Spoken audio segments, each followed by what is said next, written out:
Start Network is here. Oh, no punches! I'm real revolutionary right now. Support this man, Black Media. He makes sure that our stories are told.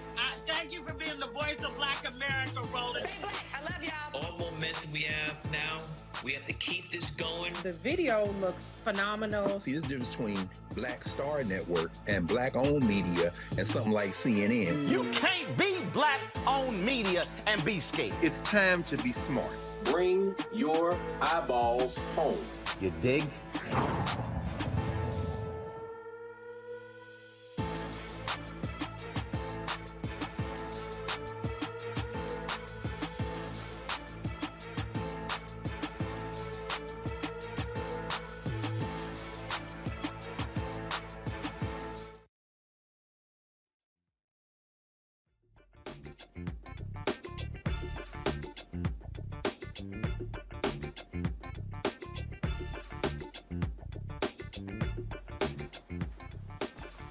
Hey folks, today is Wednesday, March 23rd, 2022. Coming up on Roland Martin Unfiltered on the Black Star Network, live from the People's Republic of Brooklyn.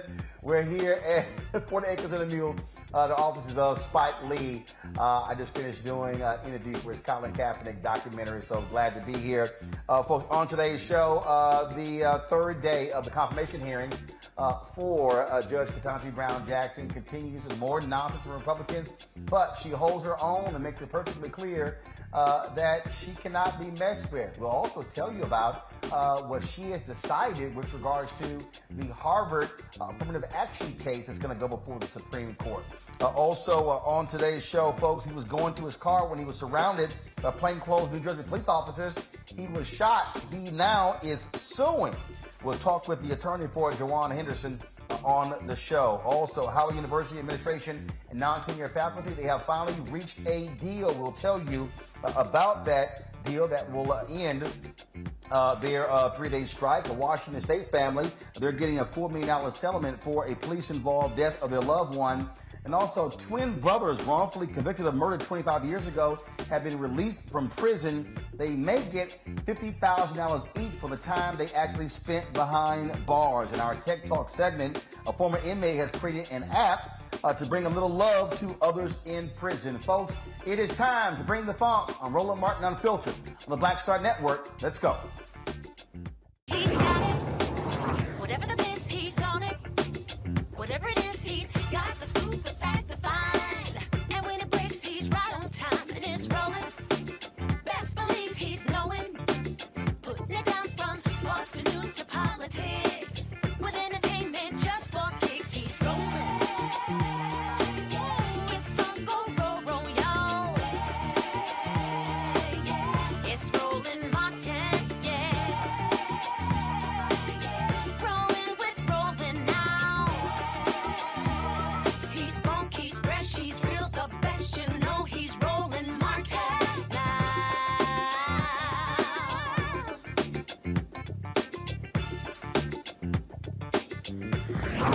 Martin. In certain kinds of decisions, you have to Live notice and comment view and of the get confirmation hearings for Judge Ketanji Brown Jackson, day 3. They continue. Let's go live and hear what she has to say.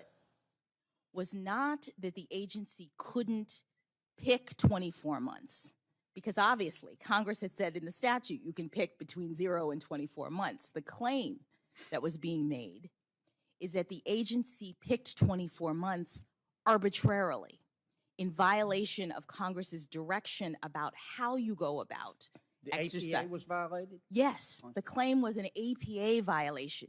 So no one was saying that the statute was violated in the sense that the agency did something that it couldn't have done per the statute, picking 24 months. They said the APA was violated because, this is the claim that they were making, Sure.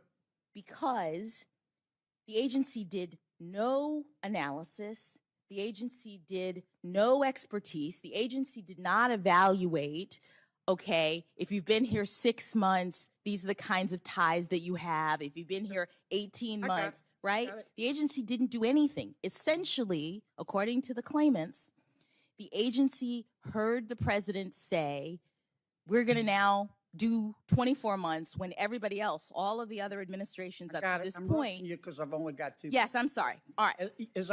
What I hear you saying is, tell me if I'm wrong. Yes. They didn't follow the APA, in your opinion, which you have to do even though Congress passed the statute? Well, no, because 2 things. One is the APA under DC, longstanding DC Circuit case law is presumptively applicable to every situation in which an agency is exercising its discretion.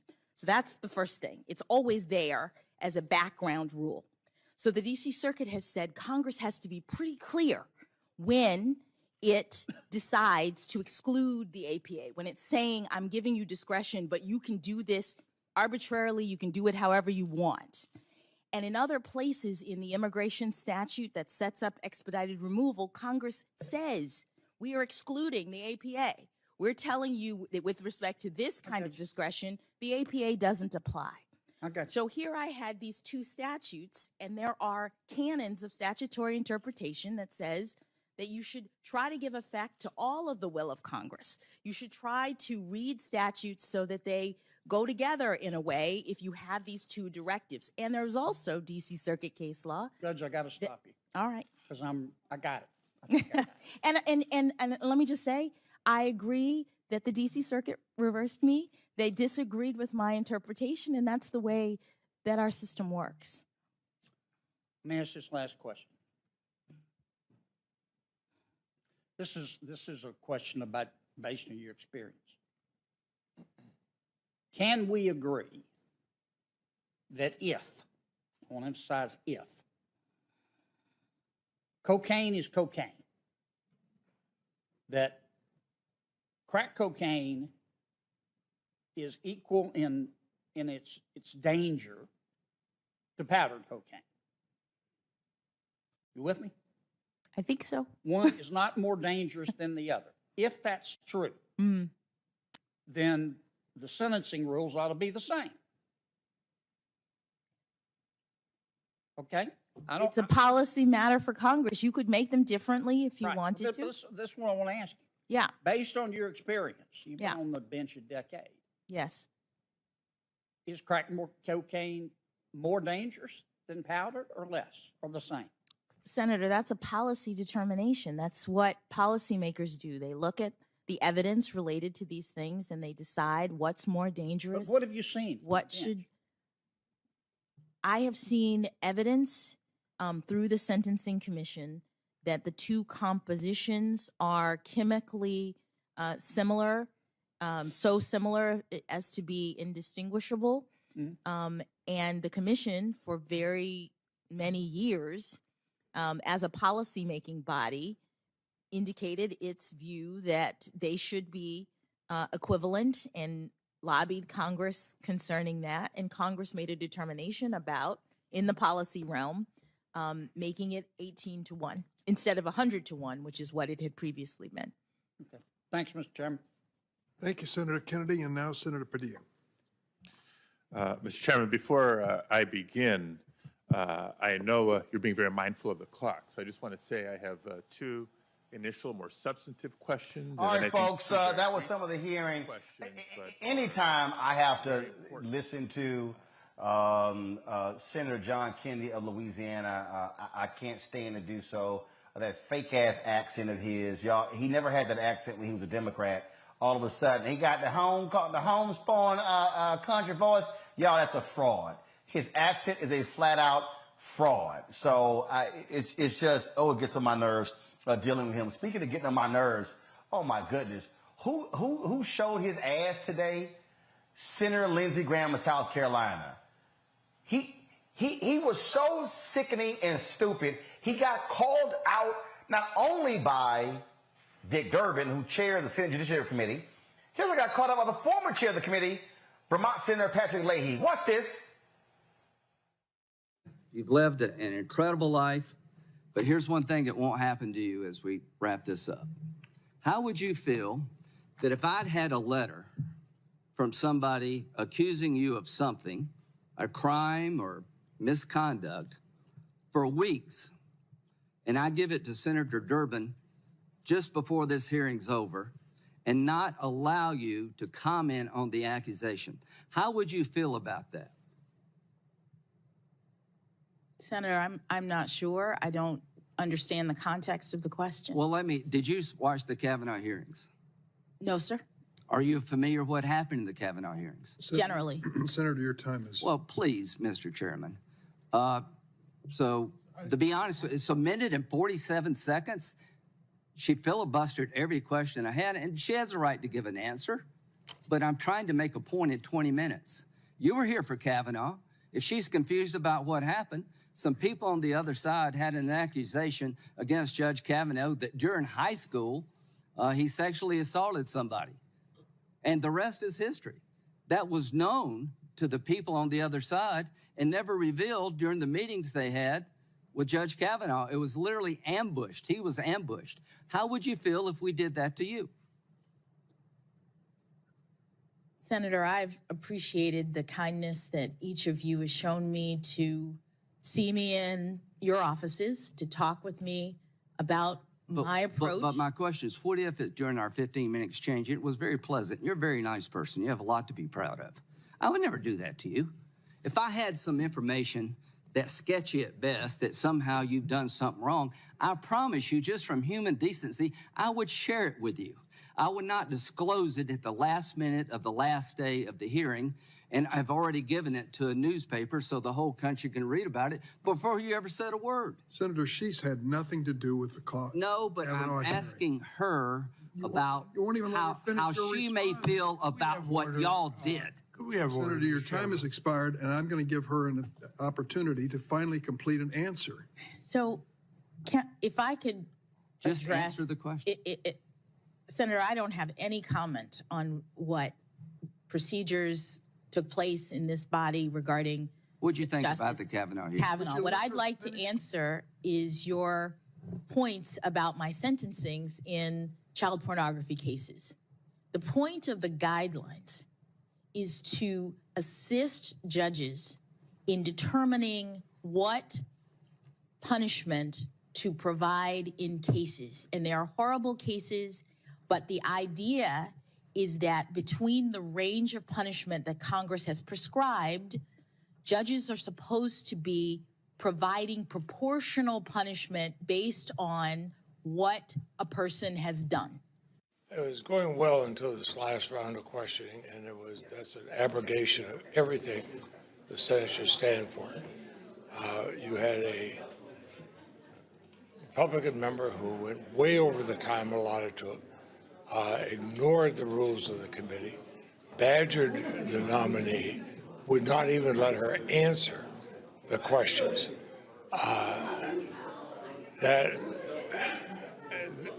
I've never seen anything like that.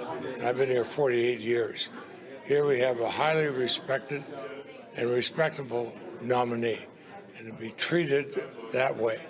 I don't know what the motivation might be, what political motivation is, but to see the badgering of this woman as she's trying to testify, I thought was outrageous.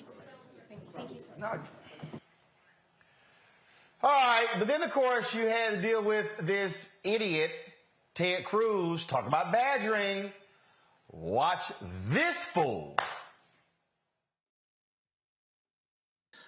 So yesterday, under questioning from Senator Blackburn, you told her that you couldn't define what a woman is, that you were not a biologist, which I think you're the only Supreme Court nominee in history who's been unable to answer the question, what is a woman?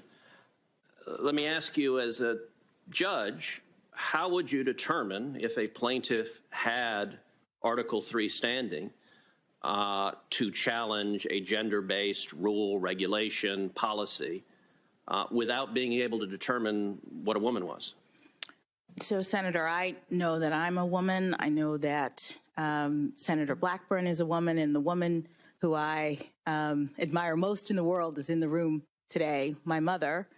It sounded as though the question was... But let me ask, under the modern leftist sensibilities, if I decide right now that I'm a woman, then apparently I'm a woman. Does that mean that I would have Article 3 standing to challenge a gender-based restriction? Senator, to the extent that you are asking me about who has the ability to bring lawsuits based on gender, those kinds of issues are working their way through the courts, and I'm not able to comment on them. Okay, if I can change my gender, if I can be a woman, and then an hour later, if I decide I'm not a woman anymore, I guess I would lose Article 3 standing.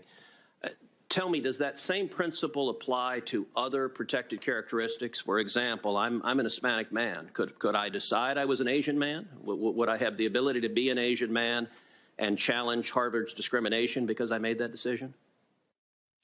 Senator, I'm not able to answer your question. You're asking me about hypotheticals and I'm asking you how you would assess standing if I came in and said, I have decided I identify as an Asian man. I would assess standing the way I assess other legal issues, which is to listen to the arguments made by the parties, consider the relevant precedents, and the constitutional principles involved, and make a determination.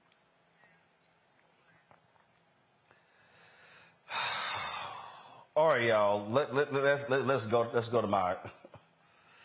Let's go to my panel, please. Joining us right now is Cliff Albright, co-founder of Black Voters Matter. Cliff, glad to have you here. Also, Renee Hutchins also joins us as well. Renee McDonald Hutchins with the University District of Columbia. We also have A. Scott Bolden, Robert Patillo, and we'll be joined shortly by Monique Presley as we break all of this down. Renee, I want to start with you.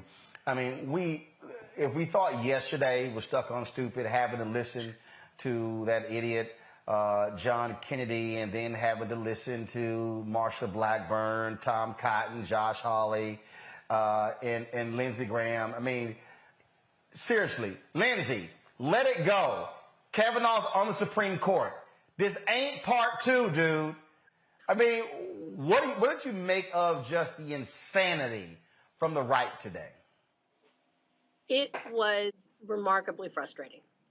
Watching today's hearings was remarkably frustrating. It felt at times less like a serious vetting of somebody who is being considered for lifetime appointment to the court, and more like political candidates looking for opposition research on their opponent so that they could take her down. It was remarkably frustrating, and Senator Booker, I think, channeled that frustration of all of us when he spoke directly to Judge, soon to be Justice, let's be clear, Ketanji Brown Jackson, and told her that she was his North Star, that she was the harbinger of hope, that this country continues to get better and better, and because of her, it will get better still. In fact, I want to actually play some of what Senator Cory Booker had to say, because it really was important, an important moment in today's confirmation hearing. So, folks, if y'all could go ahead and play what Booker had to say. Thank you very much, Judge. After me, only 5 to go. But sit back for a second, because I don't have questions right away. I actually have a number of things I just want to say, because this has been not a surprise. Given the history that we all know, not a surprise, but perhaps a little bit of a disappointment, some of the things that have been said in this hearing. The way you have dealt with some of these things, that's why you are a judge and I am a politician, because you have sat with grit and grace and have shown us just extraordinary demeanor during the times where people were saying things to you that are actually out of the norm. I had to go up dais to ask some of my more senior colleagues about what I feel like is a dangerous precedent. People are taking 1,000 cases you've been over. Is that right? I'm sorry, I said you wouldn't ask you questions, but just give me something like that. Something like that. And from what I understand is that these cases often take days, weeks, sometimes months, right? To decide in a case. Yeah. Yes. There's a trial sometimes, and the folks are taking any of those cases and just trying to pick pieces out. And so my colleague, Senator Hawley, has been doing this all into the lead up and saying things, tweeting things that I think that a lot of us, when I was just trying to get some advice here, is what the new standard is going to be. That any judge coming before us that has ever chosen outside of the sentencing guidelines, below the sentencing guidelines. We're creating this environment now where I could make myself the hero of people who have been victims of some horrible crime and suddenly put whatever judge I want on the defensive by trying to drag out little bits when they have no context to the case. None of the facts. They're seeking to exploit the complexities of a criminal justice system, the reason why we have a third branch of government. I feel bad that there was a judge mentioned by name in this hearing that's from Senator Hawley's state. What is that judge going to think next time they have a complicated sexual abuse case that comes before them, and they know that they could possibly be called out if they go below the sentencing guidelines, which I showed you yesterday in my lack of chart. If you remember, I was uncharted.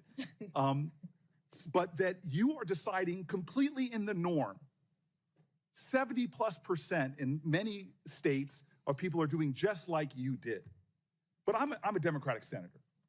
I've never quoted from this very well-respected conservative periodical. This is the National Review. Very well-respected. They're not necessarily something I agree with all the time. But here's what the National Review, this is the title. Senator Hawley's disingenuous attack against Judge Jackson's record on child pornography. I'll just read the first paragraph.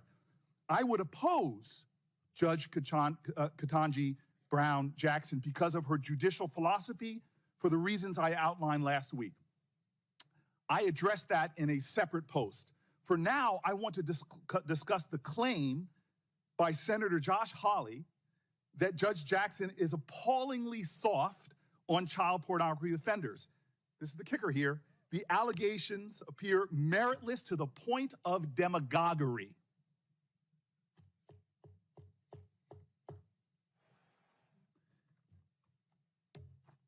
I got letters from leaders of victims' rights groups, survivors of assault, all saying sort of the same thing with the National Review. Feel proud about yourself. You brought together right and left in this calling out of people that will sit up here and try to pull out from cases and try to put themselves in a position where they're the defenders of our children. To a person who has children, to a person whose family goes out in streets and defends children. I mean, this is a new low. And what's especially surprising about this is it didn't happen last year. Scott, were you embarrassed that supposedly these are the best that America has to offer, these United States senators? I think demagoguery is a great term for it. I actually thought her judicial record is fair game. And I thought in the first day, in the first round, when the Republicans started looking at her record, I thought, okay, fair game. She handled herself well. I thought the second day and the third day and the continuing pounding and rudeness in the face of her class and in the face of her demeanor was really offensive. Then I got offended at it because you remember the Republicans promised on the first day that this was not going to be a political clown show. And by the third day, the Republicans you name, Hawley and Cruz and others, who have a reputation for being strong, well-educated lawyers, just took it to a whole nother level. But remember, they're not playing to the judge getting the votes. They know they can't stop that. They're playing to this social war and to their base and to running for office. And they turned into a clown show. And so those were my observations. I was looking at your tweets, Cliff Albright, and you were, let's just say, a wee bit agitated at what you witnessed the last couple of days. Yeah, Roland, just a wee bit, and the tweet you're talking about is that, we have to keep in mind not only were these clowns, not only were these racists being ridiculous because they're really auditioning for the presidency, right? Exactly. An audition, which by the way, in order to get that, they're going to have to go past somebody who is a repeated serial sex offender, who for 4 years they gave unabashed allegiance to in the White House and never had an issue with him. If they were so concerned about, at one point Lindsey Graham tried to compare the treatment that they were giving to Judge Brown Jackson to the treatment that Kavanaugh received. In other words, he's more concerned, and the rest of them are more concerned about the way that she gave sentencing to child pornographers, but were absolutely fine with ignoring the fact that they had an accused child pornographer that they literally put on the highest court in the country, because Kavanaugh was the same age as one of those cases that Harley kept harping on, where the person was 18 years old. Kavanaugh was 18, and in fact, 18 for just one, because keep in mind, there were two that Kavanaugh had, one where he was in college, right? And so they're more concerned with how she's sentencing on child pornographers and sex offenders than the fact that they voted for one to the Supreme Court, they gave allegiance to another while he was in the White House. And truth be told, if they're that concerned about child pornography, all Harley or Cruz has to do is go out that chamber, go down the hall to the House, where two of their colleagues, Getz and Jim Jordan, are sitting, who both have direct connections to child pornography, but they're not going to do that. If they're that concerned about the sentencing guidelines, either one of them could pass something in regards to the sentencing guidelines, but they're not going to do that. What this is about is that they are trying to tarnish a Black woman, and in doing so, going back to the tweet that you mentioned, they are actually referencing and using one of the oldest tropes, one of the oldest stereotypes that we've had in this country, which is the trope of a Black woman as the Jezebel, as the over-sexualized. They are literally trying to present a case that somehow she has an affection or support or advocacy for child pornography. That is very much in line with the images, right? That is very much in line with the image that they tried to create of Black women during slavery, even before slavery, but especially during slavery, because that's the way that they rationalized the fact that they were systematically raping Black women in this country. They created that image in order to justify it, in order to give the appearance that they wanted. They are using that same imagery, that same trope, on this highly accomplished and disciplined. And I don't know how she's sitting through it. I'm sitting at my TV trying to throw stuff at the TV. If for nothing else, she needs to be concerned. I mean, she needs to be confirmed just because she had the courage to sit through cowardly attacks from these two people, or more than two, from all of these people who are nothing but cowardly racists. Right. Robert Patillo, your assessment. Well, it's interesting to me the fact that you have these individuals who claim that they are interested in vetting this woman for the highest court in the land, but at the same time, they did nothing at all when you had somebody accused of 26 to 27 sexual assaults in the White House. As was just mentioned by Cliff, you have Gates and Jordan in the House of Representatives. And think about the accusations they've made against Judge Brown Jackson. One, that she somehow soft on child pornographers. Yesterday, they insinuated that she was sympathized with terrorists at Guantanamo Bay. Ted Cruz insinuating that she somehow, as a Black woman, is going to bring CRT and critical race theory into the and make that the law of the land. So much so that the Republican National Committee tweeted out that her name equals CRT. They're not even faking it anymore. It's not even I keep hearing mainstream media talking about dog whistles. This isn't a dog whistle. This is just straight up old-fashioned racism. They would never imagine if Judge Brown Jackson broke down the way that Kavanaugh did and started foaming at the mouth and cussing and spitting and banging the table, those sorts of things. They're trying their best to get a moment like that, and she's been masterful at making sure that she keeps a calm demeanor. This does not fall for any of their traps. These people should be ashamed of themselves. As Senator Leahy said, they've broken all of the last even perceptions of decorum that once existed. And I think it is very clear that they are a desperate place where they're trying to play to the most far right-wing conspiracy theory parts of the Republican Party. I mean, even farther right than the MAGA groups. These are the QAnon conspiracies about Democrats drinking babies' bloods and having pedophile rings, those sorts of things. This is the part of the Republican Party they're trying to play to, and we have to call them out for it and ensure that in the next election, one of those people is not on the ballot, because the potentiality of somebody like that going into the White House could be even more dangerous than President Trump was. Is Monique there? All right, let me know when she's on. Renee, they kept trying to come back to this whole issue of child pornography. I mean, they have nothing else. They literally have nothing else. Even when we played that coming live, the video going to Sarah John Kennedy, he's talking about powder cocaine, crack cocaine, and she's like, I'm sorry, that's your job. The fact of the matter is, Congress can actually make it the same, whether it's powder cocaine or crack cocaine. I mean, it used to be 100 to 1, then it was reduced to 10 to 1. It still should be changed. Don't be looking at her. Do your damn job, Senator Kennedy. One of the things that I just applaud soon-to-be Justice Jackson for, and I'm going to keep saying that because we are going to speak it into existence, because it is going to happen.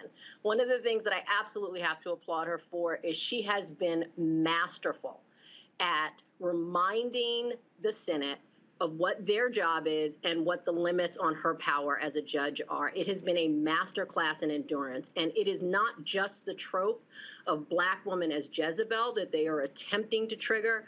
Some of these political stunts and character attacks, it seems, have been an intentional effort to trigger an angry reaction from her, much like Kavanaugh's reaction, so that they can then complain that she is an angry Black woman who does not have the judicial demeanor to sit on the court, and she is not biting. It is a masterclass in endurance.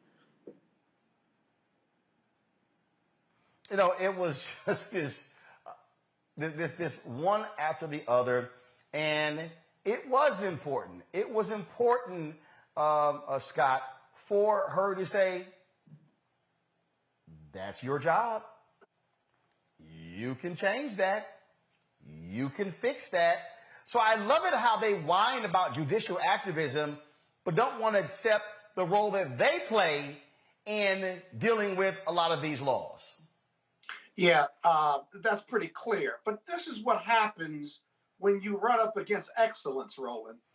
When average white men of power, whether elected or appointed, or rather rooted in privilege, when you run up against excellence, who happens to be an African-American woman, you see, they couldn't stand the scrutiny that they're putting her through. I've done a lot on the federal sentencing guidelines, over 30 years of practicing law. Their job is to either appoint, delegate, or draft what the federal sentencing guidelines are, which are advisory. If you were to look in their record of who they've represented, let alone look at mine over 35 years, prosecutor and criminal defense lawyer, right? And you could scrutinize my clients as white-collar criminal defendants. I've represented child pornographers and prosecuted them, as well as those who were pedophiles, prosecuted and defended them. But they know that as a lawyer, you can't scrutinize the lawyer's record because there's a constitution that says everyone's entitled to a lawyer. And so it's really unfair in that regard, too, whether you're looking at her opinions or looking at who she's defended over the years. At one point, they were criticizing her representing Guantanamo defendants, but she was an associate at a big law firm. Associates don't have a right to say yes or no to who they're going to defend. That's the partner's call. And so she was just contributing.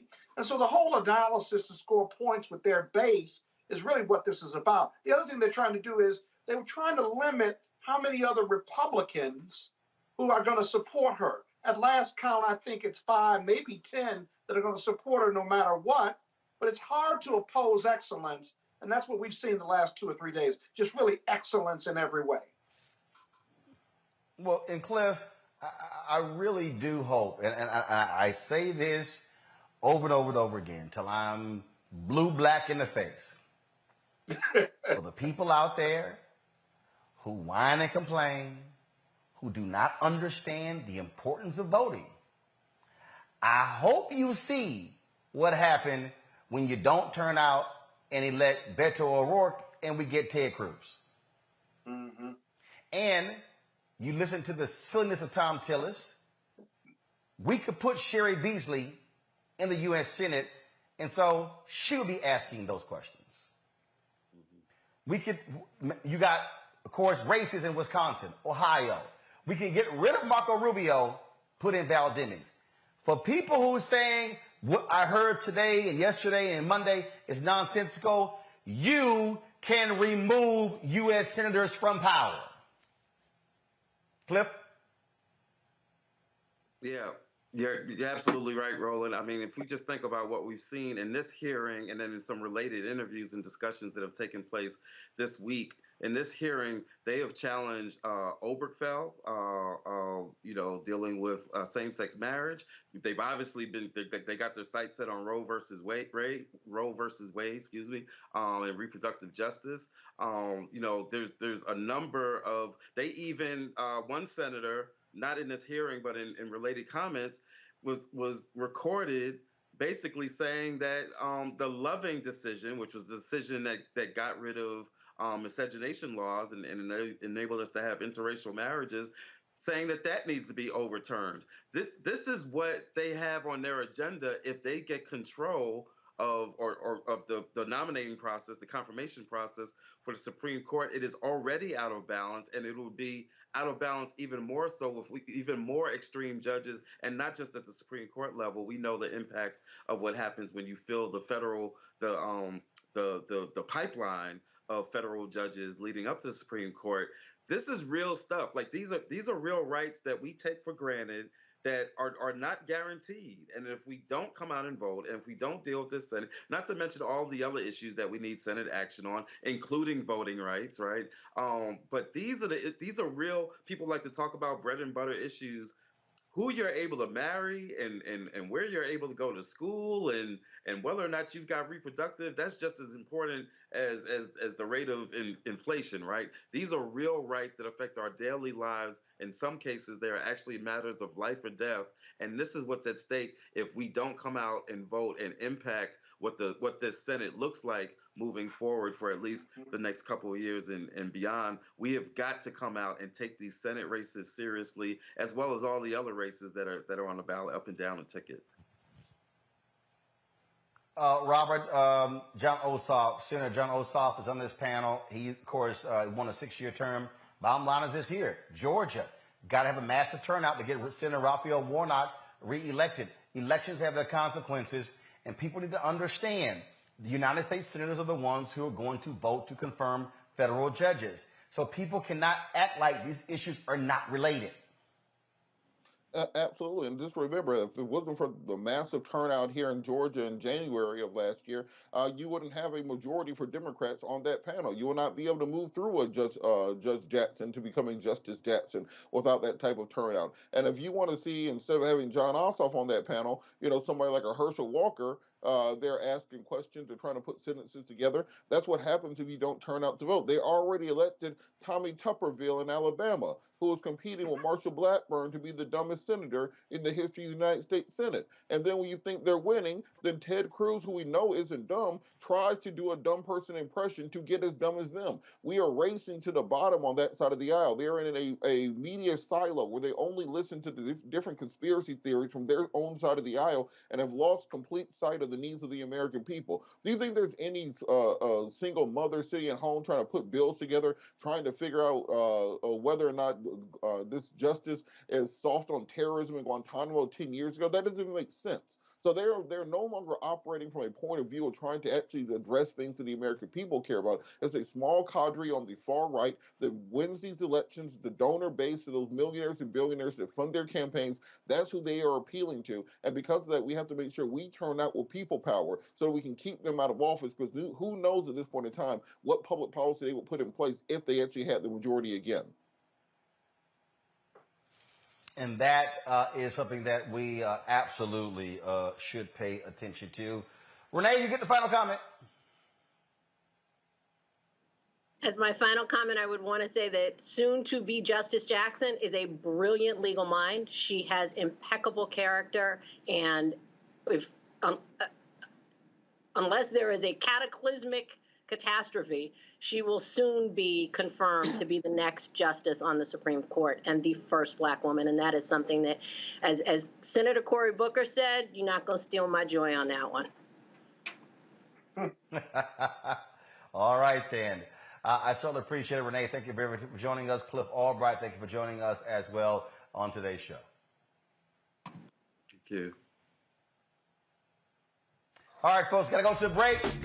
We come back more Roland Martin Unfiltered on the Black Star Network, live from the People's Republic of Brooklyn, here at Spike Lee's 40 Acres and a Mule in Brooklyn. All right, folks, we'll be right back.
Don't you think it's time to get wealthy? I'm Deborah Owens, America's Wealth Coach, and my new show on the Black Star Network focuses on the things your financial advisor or bank isn't telling you. So watch Get Wealthy on the Black Star Network.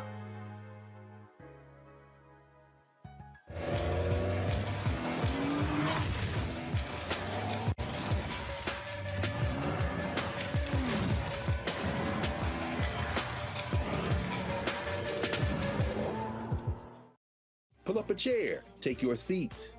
The Black Tape with me, Dr. Greg Carr, here on the Black Star Network. Every week, we'll take a deeper dive into the world we're living in.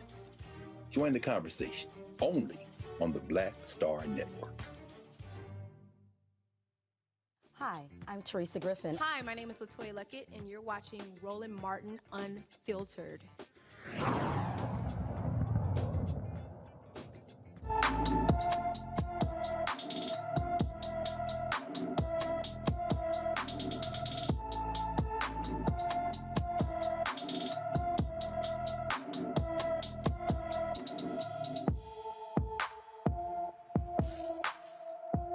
All right, folks. In our Black and Missing, 15-year-old Amani Gomes was last seen in Washington, D.C. on January 14th. Amani is 5 feet 4 inches tall, weighs 135 pounds, with brown eyes and black hair. She was last seen wearing a black jacket, orange and gray ski pants, and orange and white sneakers. Anyone with information about Amani Gomes should call the Metropolitan Police Department at 202-727-9099, 202-727-9099. All right, folks, two Michigan brothers wrongfully convicted of murder who spent 25 years behind bars were released from prison on yesterday. George and Melvin DeJesus were sentenced to life without the possibility of parole for the 1995 killing of Margaret Midkiff. New DNA evidence and witness testimony got their convictions overturned. Brandon Gohagan lied and said the brothers forced him to kill the woman. His DNA was found on the scene. He has been convicted of other crimes against women. In compliance with the state's Wrongful Imprisonment Compensation Act, the brothers should receive $50,000 for each year they were in prison and other reentry support services, including housing, job, and transportation help. That is, you know what? That to me really should be the state standard all across this country. I'll start with Robert first. That should be the floor. That should be the basement for what happens, because this happens far too often where there's absolutely no resources provided for people who are re-entering after years of false imprisonment. But let's think about the lost earning potential. Let's think about the fact that these individuals could have created a novel invention, a business, X, Y, Z, who knows what. So this should definitely be the floor for what is provided, but we really need to invest societally in what we put into re-entry programs, because the way I like to describe it is a lot of times, even if you're not convicted, if you're wrongfully arrested and kept in custody with no bond, for example, it's almost like getting abducted by aliens. You lose your house, you lose your car, you lose your job, your credit is shot, and then even if the charges are dismissed 6 months later, now you're re-entering a completely tattered life with no resources thereby to rebuild. So we have to really examine what we do about re-entry and what we do about giving people restitution who have been wrongfully incarcerated or held by the system. Scott? Yeah, it ought to be the bare minimum, the base, Roland, having gone through this very issue with Jimmy Gardner, as you know. It's tough. One, these young men and women wrongfully accused, wrongfully charged, and serving time, their life is changed forever, not just short term, but long term. And then getting out after 20, 30, 40 years in prison, their life has been changed in ways psychologically, physiologically, that no amount of money can give them back those lost years. And in working with experts and trying to come up with a number that would satisfy and calculate for someone who's been in jail for 20, 30, 40 years wrongfully, they can come up with a number, but they can never come up with the psychological damage number to go with that analysis on what they would have done professionally. In Jimmy Gardner's case, he was a professional baseball player, AAA. Who knows what he would have done with the Chicago Cub organization or another organization?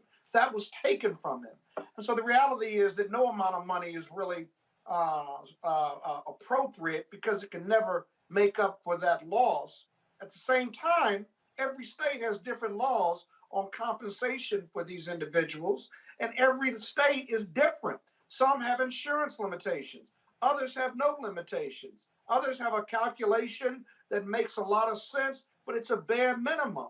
And then if the individual and their families are of means, or if you can find a law firm to take it on a contingency fee basis, it costs them tens of thousands of dollars still. And it takes years, because the state will fight a higher compensation level or higher multi-million-dollar either settlement or success in civil court, which each of these individuals deserve.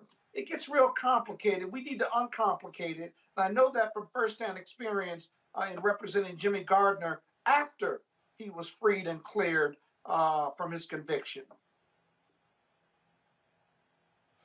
Absolutely. Monique Presley Jones is right now. To that particular point, we're dealing with this story here. I mean, my goodness, 25 years in prison for a crime you didn't commit. And luckily, they can qualify for $50,000 a year. In some states, you get nothing. Yep. Right. You're depending on really the kindness of donations and benefactors, because there's nothing codified that protects you. Yep. And that's a shame. I mean, and that's another thing I heard you guys talking about. Right, there should be do something about. I think Monique, there should be a push for states to absolutely have to compensate folks who have been wrongfully convicted. Right. And I don't know that it should be state by state. I think that there should be some sort of way for there to be federal payments to compensate for at least where there's been a federal offense. But either way, this is another one of those things that has to be fixed by the legislature. It's not something that can be fixed on a case-by-case basis. And Roland, this well, is yeah, not going away. Again, though, and for the people, that's why voting also matters. Scott, go ahead. This issue is not going away with the development of DNA and what have you. And if you're going to change, you put state legislation in, try this on for size. The states, in many of these cases where they have released individuals for being wrongfully convicted after 20, 30, 40 years, The state and the attorney generals in these states are free to defend the state against multi-million-dollar lawsuits. So on one hand, you have a criminal justice system at the state level that says, okay, we made a mistake, we're going to give you your freedom. On the other hand, when you sue them for millions of dollars in compensation, punitive damages, the state AG office will often fight that tooth and nail, requiring these individuals to spend even more money and time and resources trying to be made financially whole without any compensation as a statutory compensation. And so when I look at these pictures of these individuals being freed after 25 years because they were not guilty, their journey has only begun. Because to fully compensate them and to get through a lawsuit and to try to get them in a position where they can just matriculate, where they can get out of the system of being controlled and the psychological damage from that and the physical damage from that, to even get in a position to just matriculate in the human condition will cost them hundreds of thousands of dollars when they should be compensated in the millions. And so we got a long way to go with this, but you're right, it's not going away because of the DNA testing that's coming out. And two, the culture of these states that, well, okay, you may not have done it, but we're still not going to give you $1 million or millions of dollars that you're entitled to. We gave you your freedom. That's wrong-headed policy, and that's got to change. And I think you're going to see it changing over the course of time in several states. Well, and let me say it again for everybody out of here. I keep trying to tell y'all about voting. You can't change policy if you don't change the people who are the policymakers. You can whine, complain, create a hashtag, talk on Twitter, but you got to be able to affect the policymakers. Let's talk about Washington State, where a Pierce County, Washington family is going to get a $4 million settlement for the police-involved death of their loved one. Manuel Lewis was leaving a convenience store in March 2020 when police stopped him. He was pinned to the ground and cried, "I can't breathe." 3 of the officers involved were indicted on several charges for the murder. Christopher Burbank and Matthew Collins faced second-degree murder charges. Timothy Rankin was charged with first-degree manslaughter. Another one of those cases that we continue to see. All right, folks, a Hollywood staffer is suing the LAPD for $20 million after what he claims was a racially motivated traffic stop that led to guns being pointed at him. 31-year-old Ernest Simon Jr., a driver for ABC's critically acclaimed show Grey's Anatomy, was pulled over.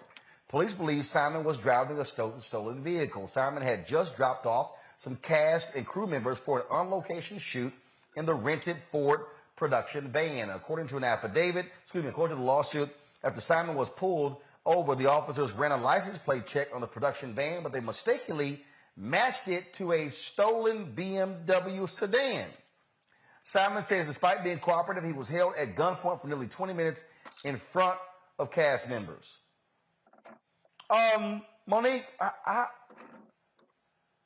how do you get a Ford van confused with a BMW sedan? Well, no, I mean, they screw up. I don't want to say that part was intentional, but the issue is after you screw up, you have an opportunity to correct it, and there should be a lot of fail-safes along the way, and they did not do that. So it wasn't one dropped ball, it was repetitive. I just don't, again, I sit here and we do these cases repeatedly, Robert. And you sit here and go, how dumb can y'all be?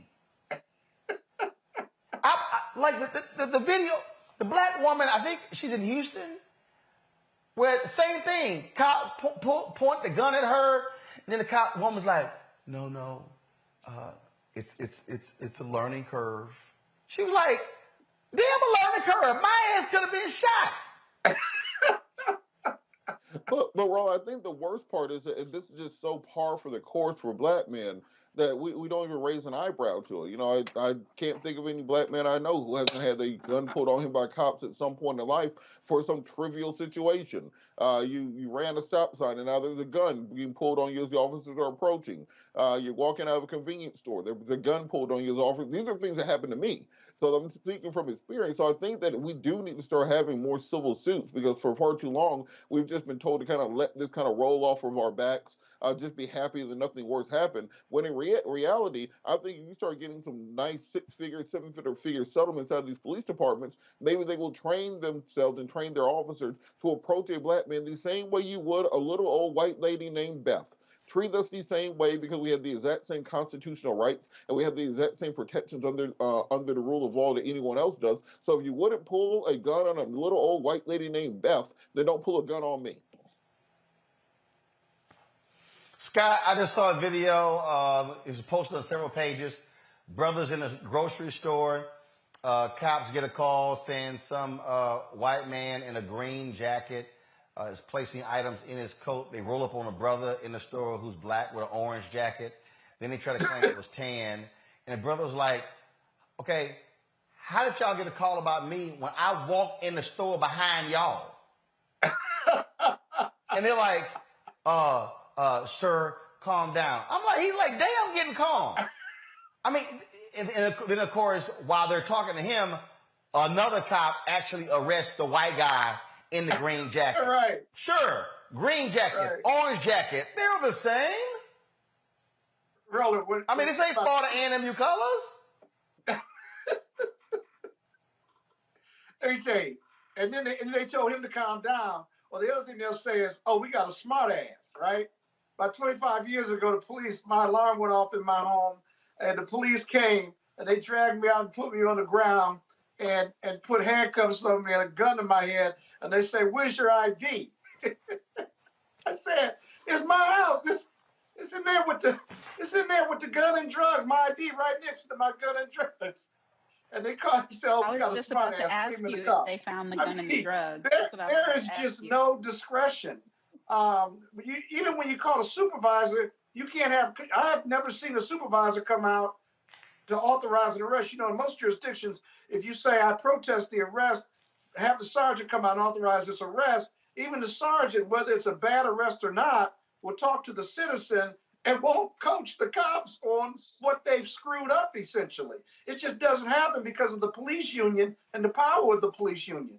And then lastly, you've got to really think about the hiring process. Who are we giving guns and badges to? Why don't we require them to have a college degree or some specialized training in discretion and de-escalating these situations so you're not making dumb mistakes? All of these scenarios are just dumb. You sit there and think, these aren't split-second decisions the officers are making. These are just like in regular time decisions they're making. They have a gun and a badge and a flag on their arm, and yet they are being abusive in the implementation of their jobs. And so until we hire better, train better, and transform, as Ben Crump says, transform these police departments, you're going to continue to have these bonehead mistakes.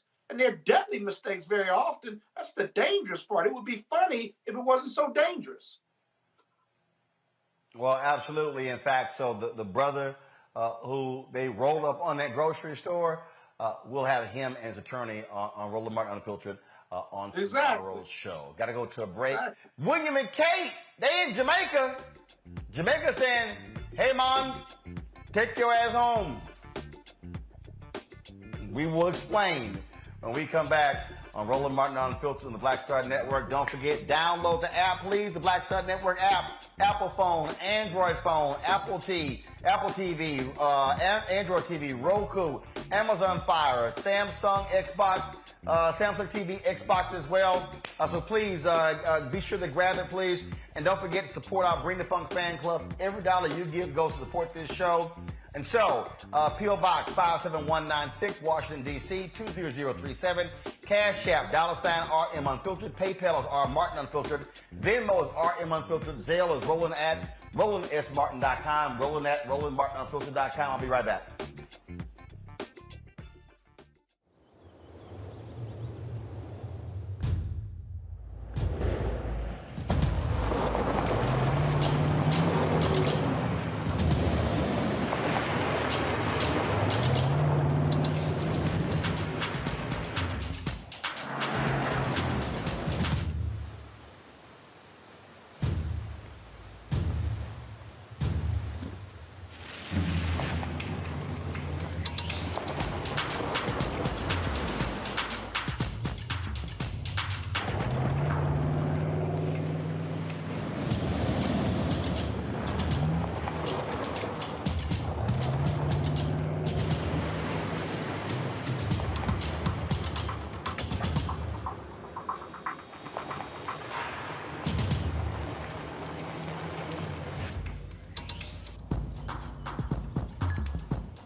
On the next A Balanced Life, as we grind down to the end of another long winter, it's easy to slip out of balance and into the foggy doldrums. On the next A Balanced Life, ways to push through the gray days until the warm days of spring arrive. Join me, Dr. Jackie, on A Balanced Life on Black Star Network.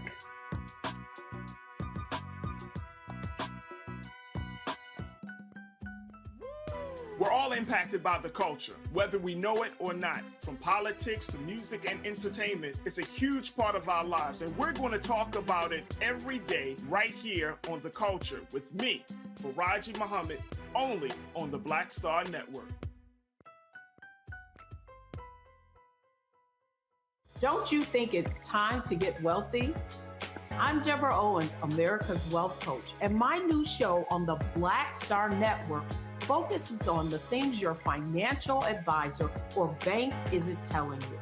So watch Get Wealthy on the Black Star Network. This is Diala Riddle. What's up, y'all? I'm Will Packer. I'm Chrisette Michelle. Hi, I'm Chaley Rose, and you're watching Roland Martin Unfiltered.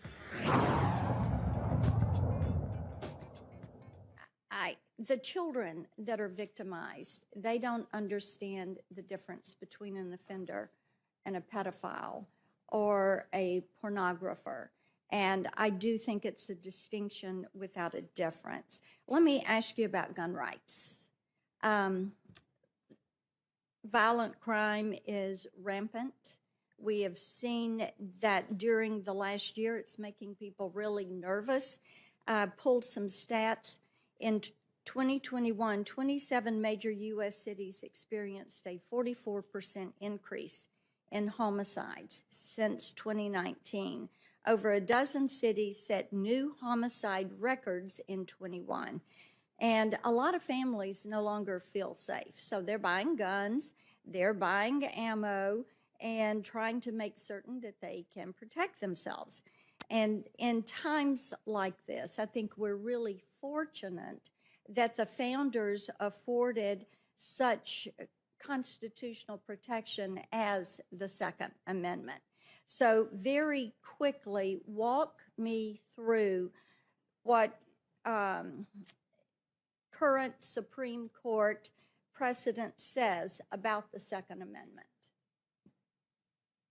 Thank you, Senator. Current Supreme Court precedent says that under the Second Amendment, there is an individual fundamental right to keep and bear arms in the home, and the opinion focuses on those circumstances. Okay, and so you agree it is an individual right and not only reserved to militias, because there are some that keep trying to say it's only reserved to militias.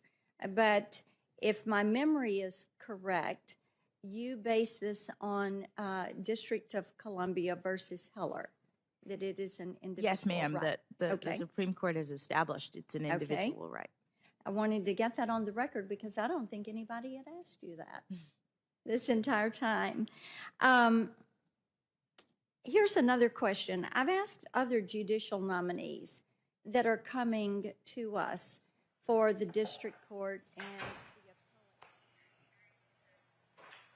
All right, folks, welcome back. Y'all know I can't stand listening to Marsha Blackburn talk because she about as dumb as a dodo bird. All right, y'all, let's talk about Kate and William in Jamaica. They've been met with protests there. In fact, Jamaicans are saying, you know what, enough with the Queen and her 70th Jubilee. How about you no longer are the person we want leading the country? They also want reparations. Protesters gathered outside the British High Commission building in Kingston hours before the arrival of William and Kate, the Duke and Duchess of Cambridge in Jamaica. The protest comes after dozens of prominent leaders in Jamaica, more than 100, published a letter demanding an apology and slavery reparations from England.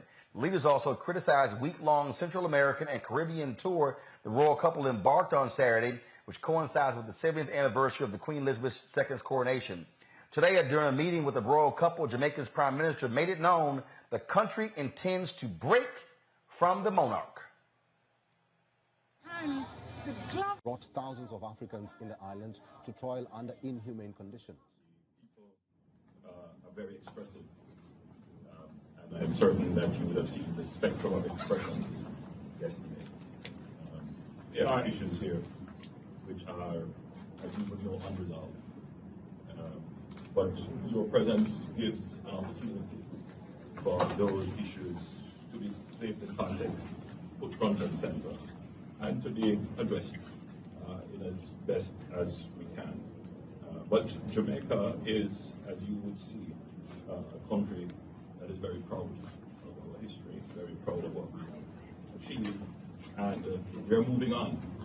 And we intend to attain in short order our development goals and fulfill our true ambitions as an independent, developed, prosperous country.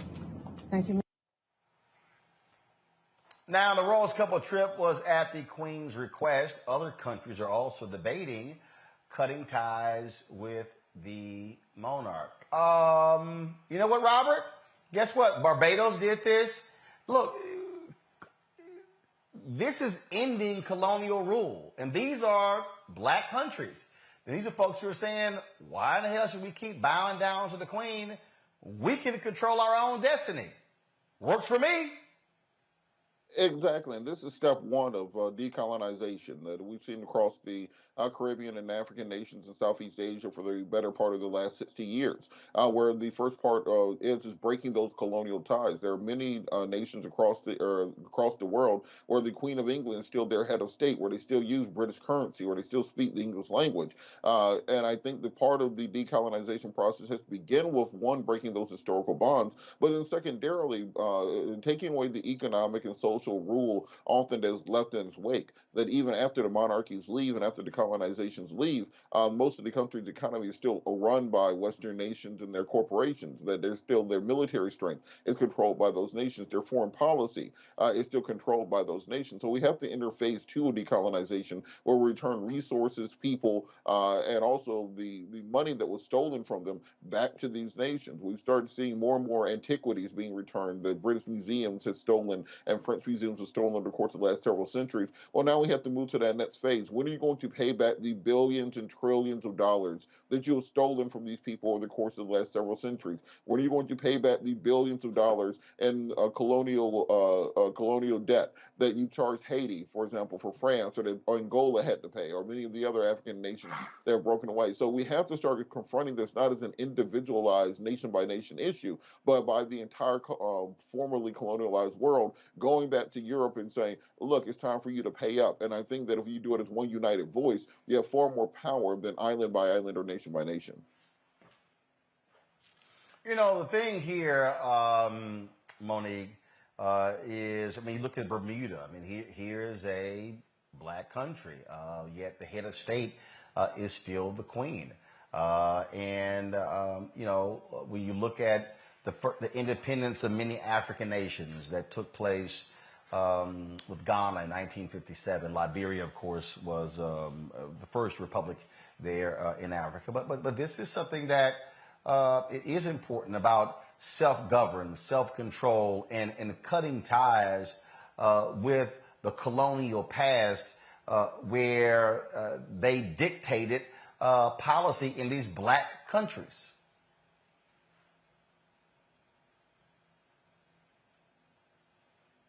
It is replaced with. Monique is on mute. I can't hear. There you go. Now I can hear you. Okay, Monique, go ahead.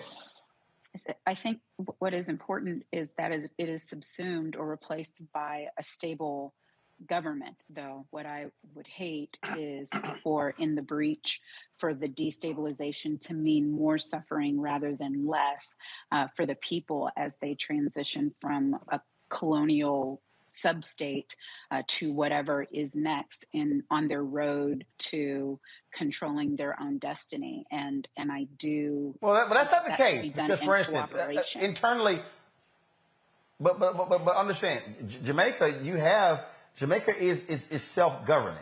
Okay, you have a prime minister, you have opposition party. Bermuda is self-governing, but the head of state is still the Queen. So it's not like you don't already have self-governed countries. You have that in Jamaica as well as Bermuda. You have that in Barbados as well. They just simply said, no longer are we going to be a part of the monarchy. The head of state is no longer going to be the queen. The head of state will be the prime minister, whoever leads the country. Right, but I'm concerned about the financial implications along with what Robert was saying about what they are owed and what was stolen from them. I'm concerned about the manner in which the infrastructure changes when there is no support whatsoever. I think that one of the reasons some people when Puerto Rico went through all of the trouble that it went through as a part of the United States, when people seem to not understand that was true, is because they function in a lot of destabilization that is, in my opinion, largely our fault. And so I wouldn't want for the same thing to be the case here. When you think about the countries that you named, we're dealing with still some of the most beautiful but most impoverished areas in the world. And so you go in where the cruise ships go in and where the fancy hotels are, it looks one way. You go into the city and you see something completely altogether different. The people who work at the resorts could never afford to live there. And I do believe that there has to be a road to balancing that out in order for it to be a real freedom journey. Well,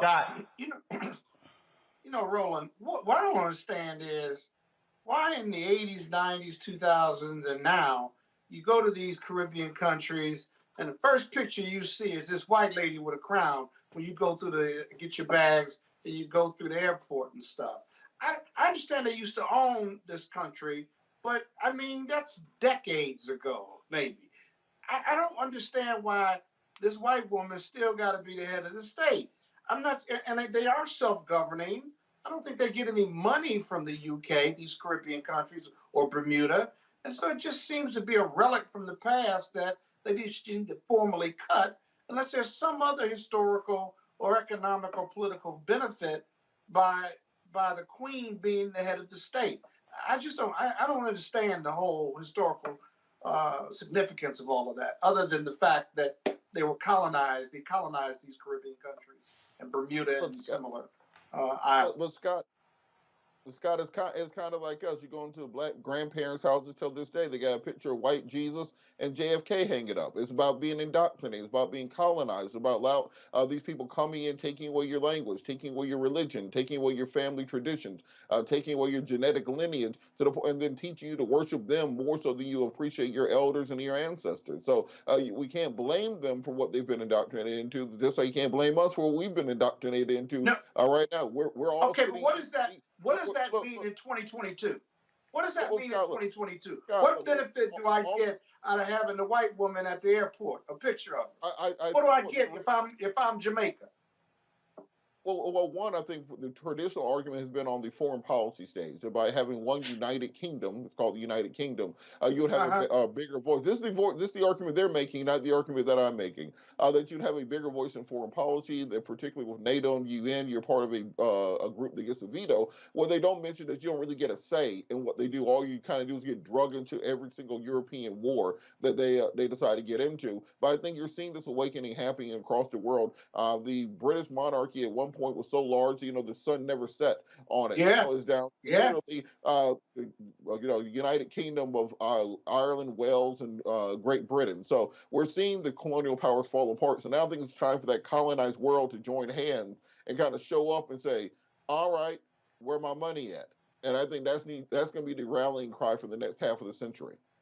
Well, now that's going to be a problem. And on that particular point, one of the Jamaican one second on that point, one of the Jamaican lawmakers has been demanding that the UK pay some $7 billion pounds in reparations. That comes out to $9.2 billion. That right there, of course, the UK controlled Jamaica for more than 300 years. There were numerous bloody rebellions. One of the things that we know from history, Monique, is that Haiti got its independence, but was forced by the United States and others to have to pay their oppressor back. That contributed greatly to that country still being a broke country today. So here's Jamaica saying, UK, y'all have taken from us You've stolen from us. You got time. Send that money back to Jamaica. And where's the enforcement unless you have two parties willing to come to the table? Because, I mean, there's not any international body, not United Nations or anybody else that could govern and make this happen. So I'm at a loss as to how it gets fixed. Well, the interesting thing is that the interesting thing for me is what Jamaica is asking for is less money than we just sent Ukraine last week. I mean, we literally found that money in the couch cushions to send to Ukraine, but we can't send it as reparations for 300 years of subjugation by the British Crown and the African American. You know the answer to that.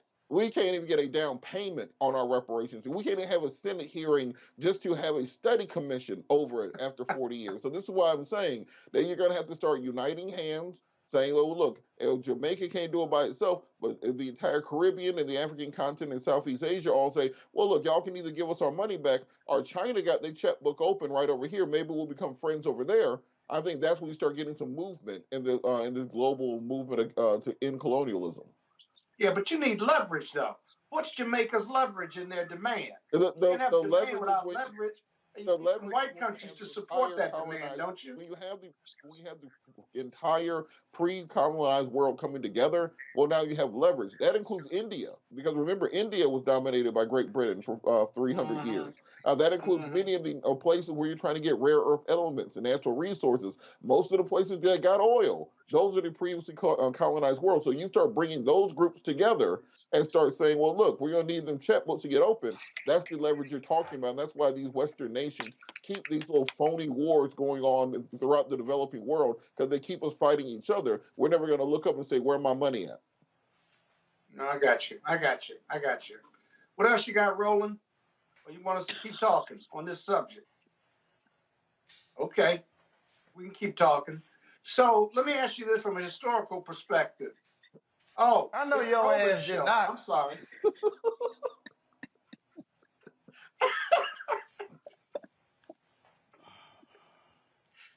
You know what? In the words of Orlando Jones to Eddie Griffin in the movie Double Take, you campaigning for an ass whipping and you about to get elected. Well, you're gonna be a bad. No. Let me go ahead and go to break. Let me go ahead and go to break before you get cussed out. All right, y'all watching Roland Martin Unfiltered, straight from the People's Republic of Brooklyn. The offices of Spike Lee's 40 Acres in the Mule here in New York City. You're watching the Black Star Network. Back in a moment.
Pull up a chair, take your seat at the Black Tape with me, Dr. Greg Carr, here on the Black Star Network. Every week, we'll take a deeper dive into the world we're living in. Join the conversation only on the Black Star Network.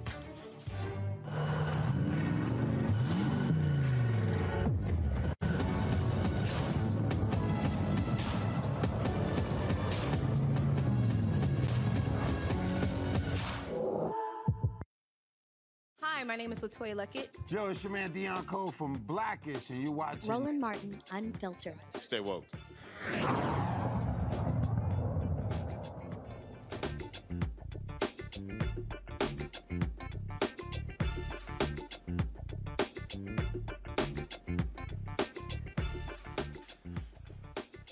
All right, folks, welcome back to Roland Martin Unfiltered. So this is interesting here. The Georgia higher education system, they've announced that for this year that public universities in Georgia, students will not have to submit SAT and ACT scores to enroll. The University System of Georgia called this temporary.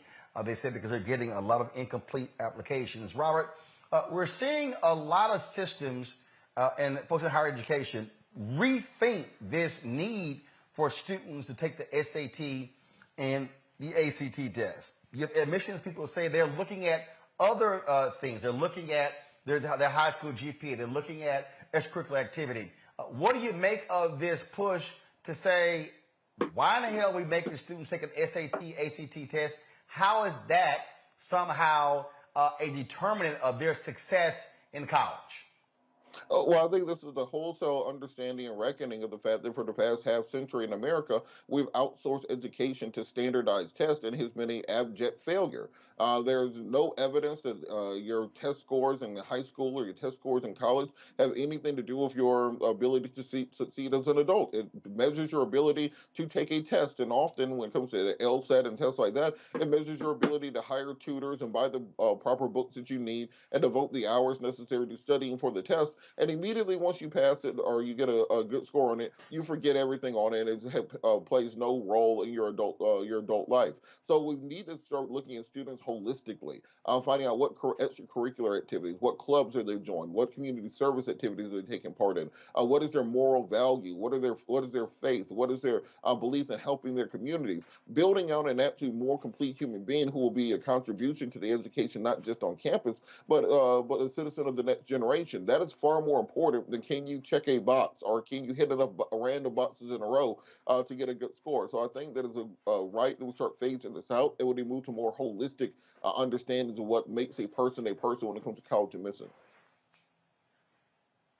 You know, the thing here, Monique, again, watching university administrators make these decisions are important.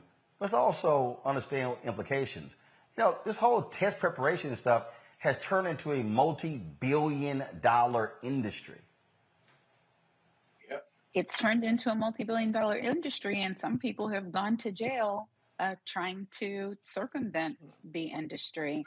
So that definitely is one of the ways that there will be repercussions that will be far and wide. But I think obviously the other repercussion is that for Black and Brown students in particular, who due to the manner in which our educational systems have at times failed us, tested poorly, and it had nothing whatsoever to do with our ability, as Robert said, to achieve on a higher educational level. And this will in many ways level that playing field, and they will have to go by the available systems, the record of the students' performance in school in order to make these determinations. And I'm glad it's happening while my babies are just now about to have to take them or not take them.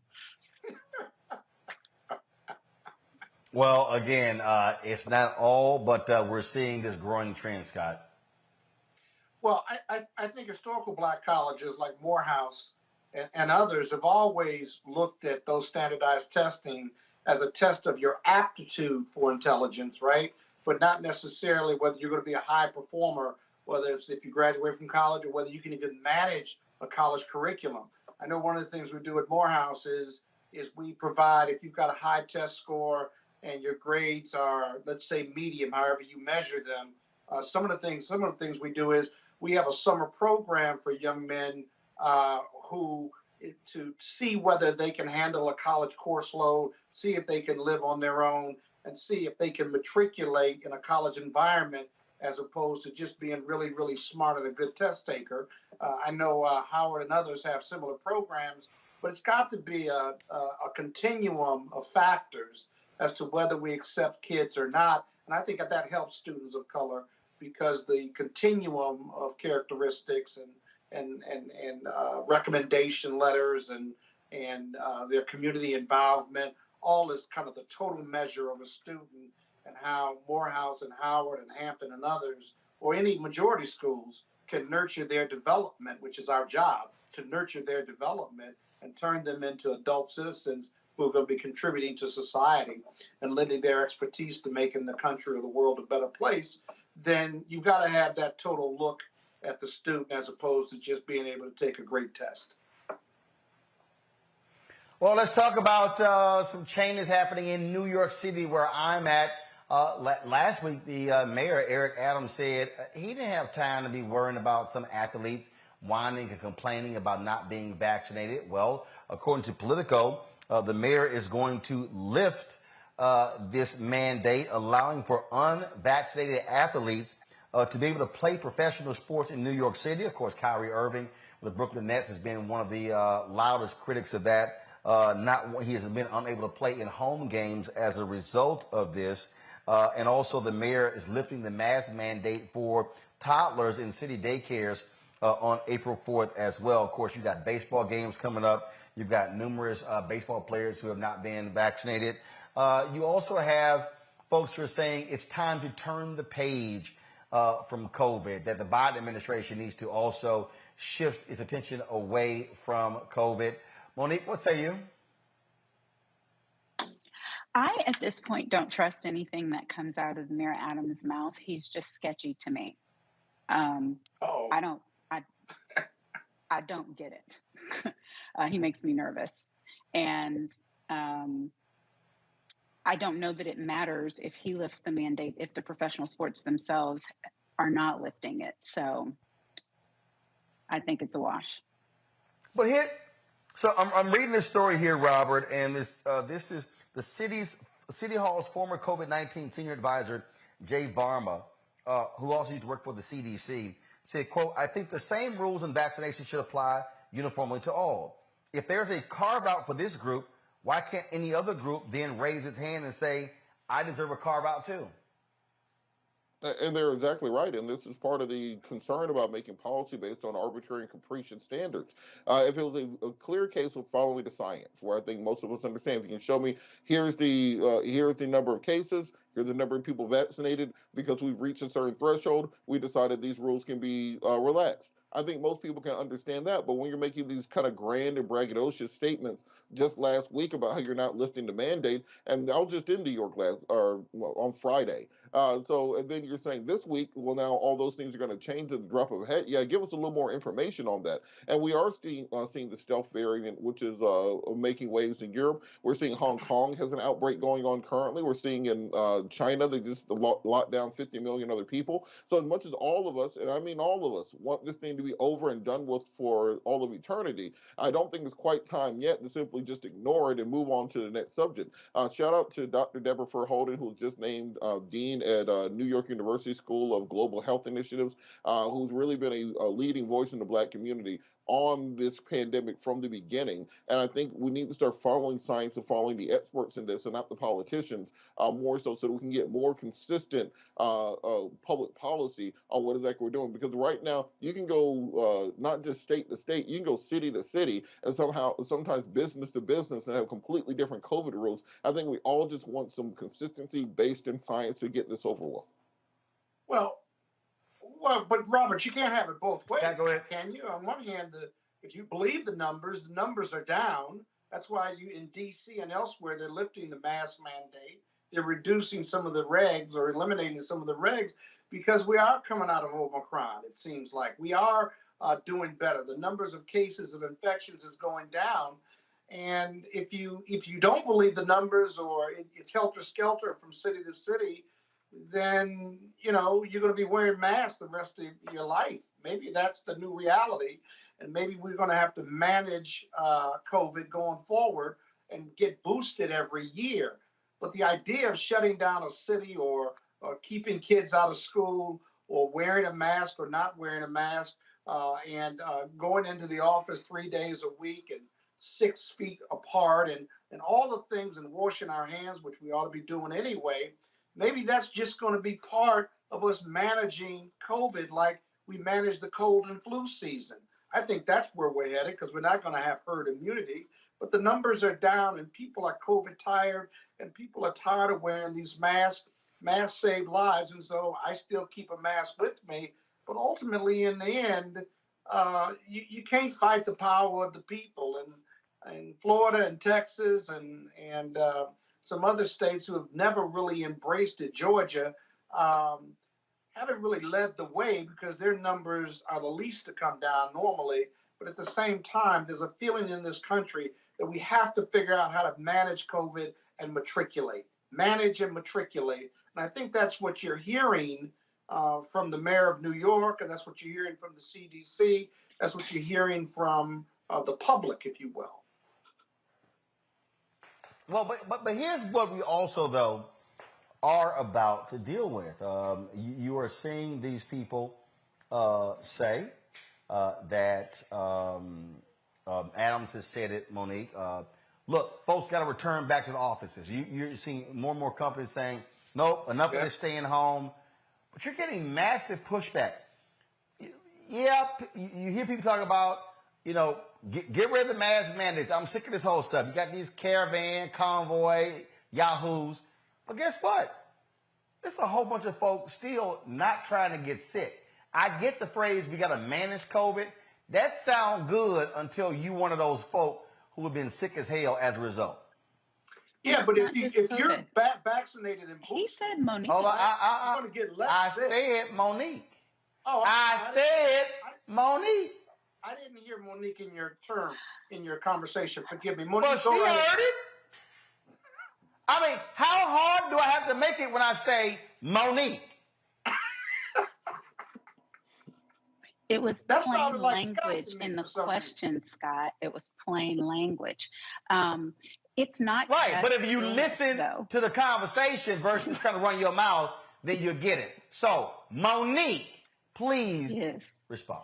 It's not just illness. I agree with everything that you said about that, but the fact of the matter is these companies are concluding that the forced work from home and increased satellite status of their employees was productive, that they did not have a decline in productivity, and that they saved a ridiculous amount of overhead in keeping offices going, fully staffed in terms of business expense. I can understand why the mayor would have a problem with that, because that means transit will be down and rentals will be down and all of these other things that make a city run. But these companies are in the business of their own bottom lines. And so, many corporations nationwide have transitioned fully.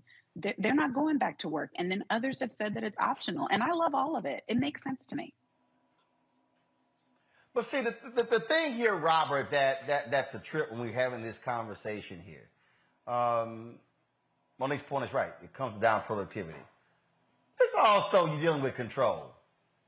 I mean, you got these people, we can't watch people. We can't see what they're doing. When Adams is talking about, look, they're sitting here whining and complaining because they're losing restaurant money, bar money. If folks are staying at home, they're not spending all that money coming in. But guess what? People have gotten accustomed to working from home.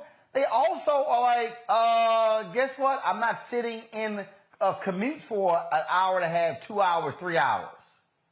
Yeah, I think also companies have realized they get a lot more work out of you working from home than they do at the office, because if we're at the office, I'm coming in about 15, 30 minutes, maybe an hour late, depending on the day of the week. I'm going to take my lunch break. I'm going to sit by the water cooler. As soon as if I get off at 5, about 4:30, I'm going to start packing up. 4:45, I'm out the door. When you're working from home, I think most people can attest to this. You get on that computer at 8:30, 9 o'clock. You might not get up and leave till 7 or 8 o'clock at night. They get more work out of you working from home. Your productivity actually ends up going up. And I think for the millennial generation and younger, millennial, Gen Z, Generation Alpha thereafter, this whole rubric of the idea of going into an office just ain't going to happen. It's just not going to work with them. It's not going to align with their spirit, as Lauryn Hill would say. And I think that we're going to have to economically adjust to that, because we have so many downtowns and so many cities that are based upon this idea of having your morning work rush hour, going to that same coffee shop every single morning, going to that same food truck and getting your sandwich every morning, parking in the parking deck.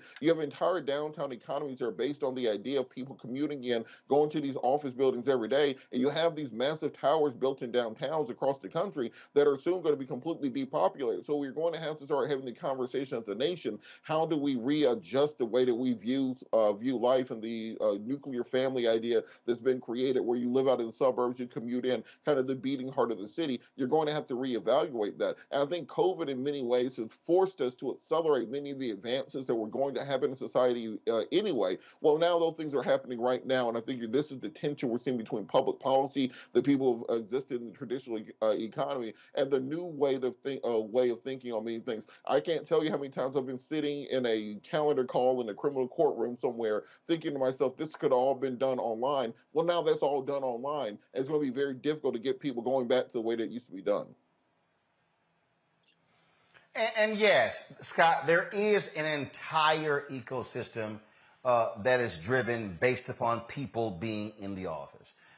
You've got these restaurants or stores, these convenience stores, if you will, housed in these office buildings. But here's what's also happening. Companies are also reassessing the office space. They're reassessing the amount of money that they're spending.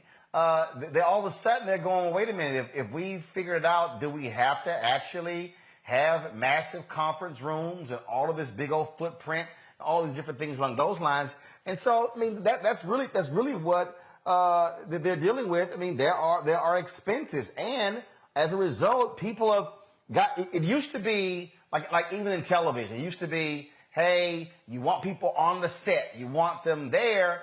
Well, the public has gotten used to seeing people, frankly, in these 4 boxes that they're like, all right, I'm good. Do you have to go back to this deal where you have everyone on the set, which now means I got to go there, take the time, do it, then, okay, get back home, versus, yo, boom, turn the computer on, I'm here, then when I'm done, close the laptop, go sit here in your pajamas and go eat dinner or do whatever. Yeah, you're right about that. But whether it's media, the medical profession, corporations, big law, big accounting, you got one problem with that, and this is where the rubber meets the road. That 2 years ago, we were all in long-term lease space, right? And on one hand, you've got long-term lease space whereby those leases aren't coming up or aren't running out for another 5, 10, 20 years, maybe 15 years. Big Law has made more money than it's ever made before remotely, shocking and astonishing themselves. But as they make 20% over their budget, they're also struggling with real estate costs that they're locked into. You take a big firm that's got 28 locations and big office space, let's say 50 to 100 lawyers in each jurisdiction or each city, that's a lot of wasted real estate that we've had to absorb over the last 2+ years. What do you do with it? You either negotiate to get out, that's a cost, or you get people in there so you can have a valuation differential so that at least you're showing that you're using the space until you can get out of it. I think the whole office space industry is driving this debate and driving this kind of balance between working remotely, which is great, and at the same time, we're locked into these long-term leases, and we got to do something for our bottom line, even though we're generating more money than we've ever generated before, and we're still absorbing those real estate costs. Ideally, for big law firms and big corporations, is to get rid of that space, do hoteling or something, and then make even more money, since we're all for-profit businesses. That's the struggle you're seeing, or the tension, the economic tension you're seeing that meets post-COVID, work life. Well, I'm gonna tell you right now. I'm telling you right now, all of these companies, if you think the big resignation has been huge, they had better get ready for more of this, because you're going to see it continue. If these companies start mandating people come back, I'm telling you, especially in these places where folks have had massive commutes, long commutes. They have gotten adjusted to seeing their family more, their husbands, their wives, their children. And so I think companies better tread very carefully. Mandating folks return is going to be some issues. All right, folks, I'm going to go to a quick break. We'll come back with final thoughts as we talk about the passing of a former Secretary of State, Madeleine Albright. You're watching Roland Martin Unfiltered on the Black Star Network.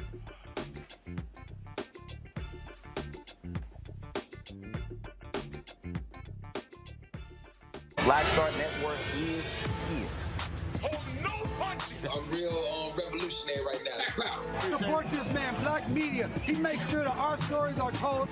Thank you for being the voice of Black America, Roland. Stay black. I love y'all. All momentum we have now, we have to keep this going. The video looks phenomenal. See, there's a difference between Black Star Network and Black-owned media and something like CNN. You can't be Black-owned media and be scared. It's time to be smart.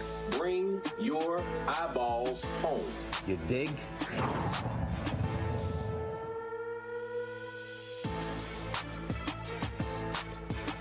Hi, I'm Teresa Griffin. Hi, my name is LaToya Luckett, and you're watching Roland Martin Unfiltered.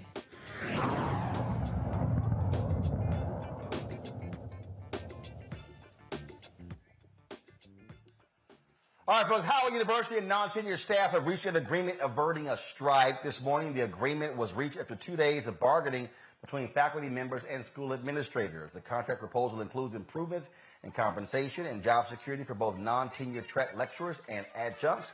Full details of the tentative agreement are being shared with HU faculty, who will vote on the contract proposal in the next few days. Last week, Howard faculty members announced that they would go on a 3-day strike if they didn't reach an agreement with the school.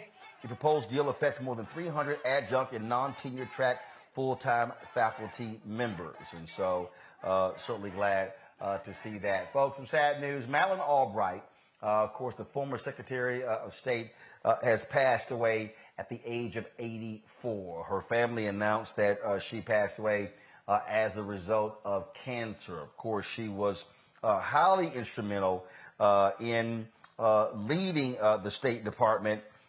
She also, of course, that took place under President Bill Clinton. She was married to Joseph Albright from 1959 until 83. They had 3 kids.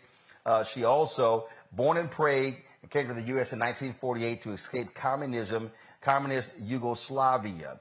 She was a central figure in President Bill Clinton's administration. She served as U.S. ambassador to the United Nations before becoming the nation's top diplomat in his second term. She was awarded the Medal of Freedom by President Barack Obama in 2012. She championed the expansion of NATO and pushed for the alliance to intervene in the Balkans to stop genocide and ethnic cleansing. She also sought to reduce the spread of nuclear weapons and champion human rights and democracy across the globe. Madeleine Albright passed away, folks, at the age of 84. Folks, that is it for us here from the People's Republic of Brooklyn. 40 acres and a mule. I've been here. Of course, I was earlier at a conference dealing with, of course, minority coaches. They've been talking about how do they expand their efforts. We had a conference this morning. I'll quickly show you this here. National Coalition of Minority Football Coaches.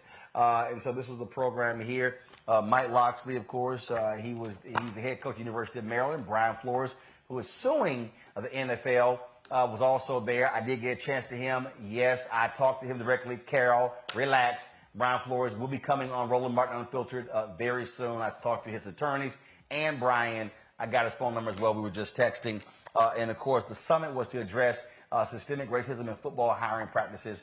And so we had some great conversations. So looking forward to giving y'all more details about that. And so I want to thank all the folks. And so Scott, let me thank Scott, Monique, Robert as well for being on the panel. I certainly appreciate it. Thank you so very much. What I'm trying to figure out, I told y'all YouTube people, come on, y'all, it's 762 likes, okay? We should be hitting 1,000. There's more than 2,000 of y'all watching right now, and so we should easily be hitting 1,000. I told y'all I shouldn't have to be begging y'all every day to hit the like button. It ain't hard, okay? It's not hard at all. And so you love today's commentary. We know Scott did what he normally do, being a Kappa, always just running his mouth, interrupting when I'm trying to go to Monique because he always trying to get more screen time. We know how that goes. And so I guess he couldn't handle. I guess he figured I didn't jump in his butt enough, so he decided to start some mess. But that's what he always does. So hope y'all enjoyed all the commentary, conversation. They have concluded the hearings today for Judge Ketanji Brown Jackson. We'll pick up tomorrow. Hopefully the stupid people will no longer be talking. We hope that is the case. All right, y'all, come on. AR61. I ain't leaving until we get 1,000 likes. Let's go. I need 139. Let's hit the like button, y'all. We should be doing 1,000 likes every day on YouTube. Okay? Y'all are watching. All I'm asking you to do is do that. In the meantime, download the Black Star Network app, folks. A lot of you were thanking me, tweeting me that you had an opportunity to watch the confirmation hearings right on our app. I appreciate all of y'all who were doing so. Apple phone, Android phone, Apple TV, Android TV, Roku, Amazon Fire, Xbox, Samsung TV as well. Also, please join our Bring the Funk fan club. Our goal is to get 20,000 of our fans on an annual basis contributing $50 each. That's $4.19 a month, 13 cents a day. Will you support us in doing what we do? Of course, you can do so by sending a cash check or money order to P.O. Box 57196, Washington, D.C. 20037. P.O. Box 57196, Washington, D.C. 20037. Cash App is $RM Unfiltered. PayPal is R Martin Unfiltered.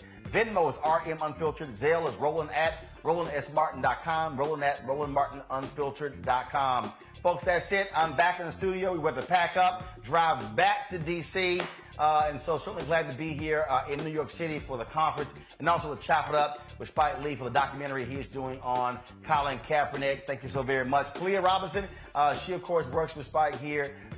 She is Randall Robinson's daughter. And so shout out to Randall and his wife Hazel. And folks, so thank you so very much. We appreciate all of y'all support and what we do. Thank you so very much. I will see y'all tomorrow right here on Roland Martin Unfiltered on the Black Star Network.